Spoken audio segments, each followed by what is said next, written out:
Hi guys, ఈ రోజు వీడియోలో మనం అబ్సల్యూట్ అండ్ రిలేటివ్ పాత్స్ గురించి మాట్లాడుకుందాం. అసలు పాత్ అంటే ఏంటి? పాత్ అంటే ఒక ఫైల్ లేదా డైరెక్టరీ లొకేషన్ ని స్పెసిఫై చేసే స్ట్రింగ్. వెబ్ డెవలప్మెంట్ లో పాత్స్ ని వాడి మనం images, style sheets, scripts end pages ని లింక్ చేస్తాం.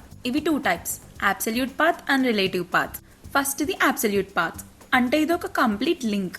ఇది రూట్ డైరెక్టరీ నుండి స్టార్ట్ అవుతుంది, మధ్యలో ఉన్న అన్ని ఫోల్డర్స్ ని చూపిస్తుంది, చివరికి ఫైల్ నేమ్, ఎక్స్టెన్షన్స్ తో ఎండ్ అవుతుంది. ఇంటర్నెట్ రిసోర్స్ కోసం అబ్సల్యూట్ పాత్ లో ప్రోటోకాల్ అండ్ డొమైన్ నేమ్ ఉంటుంది. ఇది అబ్సల్యూట్ పాత్ కి ఎగ్జాంపుల్.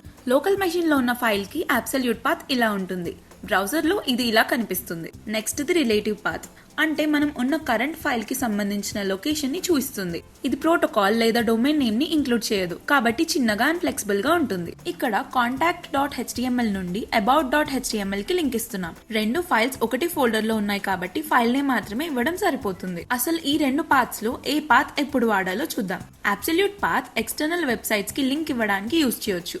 అండ్ లొకేషన్ మారినా కూడా కన్సిస్టెంట్ గా లింక్ పనిచేయాలి అనుకుంటే కూడా అబ్సల్యూట్ పాత్ వాడొచ్చు. అదే వెబ్సైట్ లో ఇంటర్నల్ రిసోర్సెస్ లింక్ చేయడానికి రిలేటివ్ పాత్ యూజ్ చేయాలి. డెవలప్మెంట్ లో కోడ్ క్లీన్ గా మెయింటైన్ చేయడానికి అండ్ ఇంటర్నెట్ లేకుండా లోకల్ టెస్టింగ్ లో పనిచేయడానికి కూడా రిలేటివ్ పాత్ యూజ్ చేయాలి. సింపుల్ గా చెప్పాలంటే ఫుల్ అడ్రస్ కావాలన్నప్పుడు అబ్సల్యూట్ పాత్, లేదంటే షార్ట్ కట్ అడ్రస్ అయినా పర్లేదు అన్నప్పుడు రిలేటివ్ పాత్ యూజ్ చేయాలి.